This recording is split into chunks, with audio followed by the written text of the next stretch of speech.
Assalamualaikum warahmatullahi wabarakatuh. Para sahabat dan pemirsa, di bulan Dzulhijjah itu ada 2 hari yang khusus diberikan nama tertentu. Namanya ada yang disebut dengan Tarwiyah dan ada juga yang disebut dengan Arafah. Bulan Dzulhijjah selain sebagai puncak ibadah haji, juga merupakan hari-hari yang sangat bersejarah. Tepatnya pada tanggal 8 dan 9 itu. Atau yang lebih dikenal, yang tadi disebutkan dengan sebutan hari Tarwiyah dan hari Arafah. Pada hari tersebut, semua umat Islam yang sedang melaksanakan ibadah haji berkumpul di tanah suci Mekah Mukarramah. Walaupun yang tadinya di Madinah, maka menjelang Tarwiyah dan Arafah itu semuanya berpindah ke Mekah. Semua berkumpul di kota Mekah. Pada hari itu pula di Baitullah jamaah haji mereka semua melebur menjadi satu. Masya Allah. Mereka berkumpul dari segala penjuru dunia. Dari barat, dari timur, semuanya berkumpul.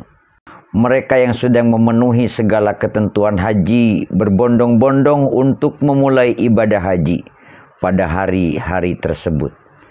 Dan puncaknya bertepatan pada 10 Dzulhijjah. Di kita disebutnya lebaran haji. Namun apa alasan dibalik penamaan hari Tarwiyah dan hari Arafah? Bagaimana itu sejarahnya? Penamaan hari Tarwiyah, Imam Fakhrur Razi di dalam kitabnya, dalam salah satu kitabnya mengatakan bahwa hari Tarwiyah merupakan hari ke-8 Dzulhijjah yang mempunyai makna berpikir atau merenung. Karenanya hari Tarwiyah identik dengan keadaan berpikir, keadaan merenung tentang peristiwa yang masih dipenuhi keraguan. Imam Fakhrur Razi mengutip beberapa pendapat ulama perihal alasan dibalik penamaan hari Tarwiyah dan hari Arafah. Di antaranya beliau mengatakan di dalam tafsirnya pada juz 5 di halaman 187 dan 188. Fafihi salah satu aqwalin. Ahaduha anna Adam alaihi salam amara bibina il baiti. Falamma banahu tafakkara faqala rabbi inna likulli amilin ajron fama aji ala hadal amal. Imam Fakhruddin Ar-Razi mengutipkan dalam hal penamaan Tarwiyah dan Arafah itu diantaranya kata beliau ada 3 pendapat. Yang pertama, ahaduha ana Adam alaihissalam amara bibina'il bait. Ketika Nabi Adam alaihissalam diperintah mendirikan Ka'bah, falamma banahu, begitu ia mendirikan Ka'bah, tafakkaro, ia berpikir, ia merenung. Dan ia berkata, Rabbi inna likulli amilin ajron. Wahai Tuhanku, sungguh untuk setiap perbuatan itu, setiap pekerjaan itu ada upah. Lalu ia bertanya, Pama ajri ala hadal amal? Apa upahku untuk perbuatan ini? Apa upahku untuk pekerjaan ini? Qala, Allah menjawab, Ida tubta bihi ghafartu laka dunubaka bi awali syautin min tawafika. Allah menjawab, apabila engkau tawaf mengelilingi Ka'bah, maka ghafartu laka dunubaka, akan aku ampuni dosamu pada awal putaran tawaf. Artinya pada putaran pertama aku ampuni. Qala bertanya lagi Nabi Adam alaihissalam, Ya Rabbi zidni, tambahkan ya Allah. Itu tadi sudah dijelaskan Itu upahnya engkau akan aku ampuni di putaran pertama tawaf. Tambahkan ya Allah. Kemudian Allah menjawab, Ugfiru li auladika idza tafu bihi. Aku ampuni anak-anakmu, keturunanmu, idza tafu bihi, bila mereka tawaf di sini.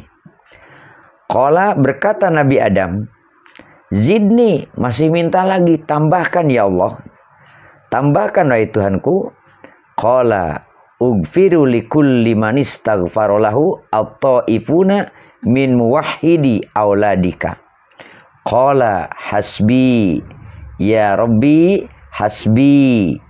Allah menjawab, saya akan mengampuni dosa setiap orang yang memohon ampunan saat melaksanakan tawaf dari keturunanmu kepada Allah Subhanahu wa taala. Kemudian yang kedua, anna Ibrahim alaihissalam ro'a fi manamihi lailatat tarwiyati ka'annahu yadbahu ibnahu fa asbaha mupakkiron hal hada minallahi ta'ala aw minasyaiton. Falamma ro'ahu lailata arafata yu'maru bihi asbaha faqala arabtu ya Rabbi annahu min indika. Ini yang kedua, kata Imam Fakhruddin Ar-Razi, sesungguhnya Nabi Ibrahim alaihissalam bermimpi ketika sedang tidur pada malam tarwiyah, seakan hendak menyembelih putranya. Maka ketika waktu pagi datang, ia berpikir, ia merenung, apakah mimpi itu dari Allah Subhanahu wa taala ataukah dari setan. Ketika malam Arafah, mimpi itu datang kembali dan diperintah untuk menyembelih putranya. Kemudian Nabi Ibrahim alaihissalam berkata, Araftu, saya tahu wahai Tuhanku bahwa mimpi itu adalah darimu. Oleh karena itu dikatakan tarwiyah karena ada renungan. Wasalisuha anna ahla Makkah yakhrujuna yauma tarwiyati ila Mina fayarwuna fil adiyati allati yuriduna ayyadkuruha fi godihim bi arafati. Yang ketiga dikatakan sesungguhnya penduduk Mekah keluar pada hari tarwiyah menuju Mina. Kemudian mereka berpikir tentang doa-doa yang akan mereka panjatkan pada keesokan harinya di hari Arafah. Kemudian penamaan hari Arafah. Kalau tadi hari tarwiyah, nah ini hari Arafah. Masih dalam kitab yang sama, hari Arafah merupakan hari ke-9 Dzulhijjah. Sedangkan berkaitan dengan makna kata Arafah, di sini ulama berbeda pendapat. Ada yang mengatakan Arafah diambil dari kata i'tiraf, artinya pengetahuan, karena pada hari Arafah umat Islam mengetahui dan membenarkan al-haq, yakni Allah Subhanahu wa taala sebagai satu-satunya zat yang harus disembah. Allah merupakan zat yang maha agung. Ada juga ulama yang berpendapat bahwa Arafah diambil dari kata Arafah yang mempunyai makna bau yang harum. Artinya dengan melaksanakan ibadah haji di Arafah menunjukkan bahwa orang ini bertaubat kepada Allah, melepas semua kesalahan-kesalahan yang pernah dilakukan dan menghindar dari perbuatan dosa. Dengan demikian, secara tidak langsung orang-orang yang berusaha untuk mendapatkan surga di sisi Allah Subhanahu wa taala dan kelak akan memiliki bau yang harum di dalam surga. Allah Subhanahu wa taala berfirman, yudkhiluhumul jannata arafaha lahum, dalam surat Muhammad ayat 6, dan memasukkan mereka ke dalam surga yang telah diperkenankannya kepada mereka. Maksud ayat ini sebagaimana yang disampaikan Imam Fakhruddin Ar-Razi adalah sesungguhnya orang-orang yang berdosa ketika bertobat di tanah Arafah, sungguh mereka telah terlepas dari kotoran-kotoran dosa dan berusaha dengan ibadahnya di sisi Allah Subhanahu wa taala sehingga akan menjadi jiwa yang harum, terbebas dari dosa dan kesalahan. Menurut Imam Ar-Razi ada 8 alasan di balik penamaan tanggal 9 Dzulhijjah dengan disebut Arafah. Ada 9 ini. Langsung saja, 1. Masih di kitab yang sama, Sesungguhnya hari itu merupakan momentum dipertemukannya dua pasangan suami istri yang sudah bersama dalam surga, kemudian dikeluarkan ke dunia, dan akhirnya oleh Allah Subhanahu wa Ta'ala pada hari itu dipertemukan kembali di tanah Arafah di Mekah, yaitu pertemuan Nabi Adam alaihi salam dengan Sayyidah Hawa. Dengan pertemuan ini keduanya menjadi tahu, yakni Arafah antara satu dengan lainnya. Itu yang pertama. Yang kedua, malaikat Jibril mengajarkan tata cara melakukan ibadah haji kepada Nabi Adam alaihi salam. Dan ketika sampai di tanah Arafah, Jibril berkata kepadanya, "Apakah engkau sudah tahu?" Nabi Adam alaihissalam menjawab, "Iya, tahu. Karenanya hari itu dikenal dengan hari Arafah." Yang ketiga, karena pada hari itu Nabi Ibrahim alaihissalam mengetahui Arafah. Yang dimaksud adalah kebenaran mimpi penyembelihan putranya, yakni Ismail, yang ia alami dan membingungkan itu. Karena tadi dia sempat merenung, sempat berpikir, tapi pada hari itu menjadi Arafah, menjadi tahu. Biar cepat, yang keempat, pada hari itu malaikat Jibril mengajarkan tentang tata cara melaksanakan ibadah haji kepada Nabi Ibrahim alaihissalam dan membawa menuju Arafah.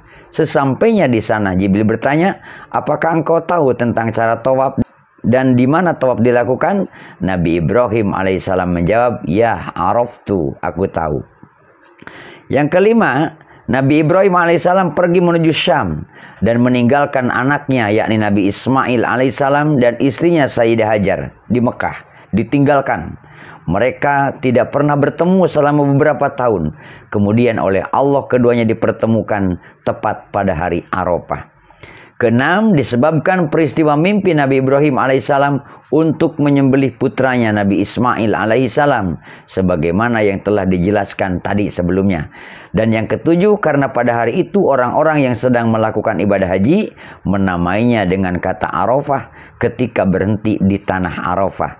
Yang kedelapan, karena pada hari itu Allah memberitahukan ya'tarofu, artinya memberitahukan dan memberikan kabar gembira kepada orang-orang yang sedang melaksanakan ibadah haji dengan ampunan, maghfirah dan rahmat dari Allah Subhanahu wa Ta'ala.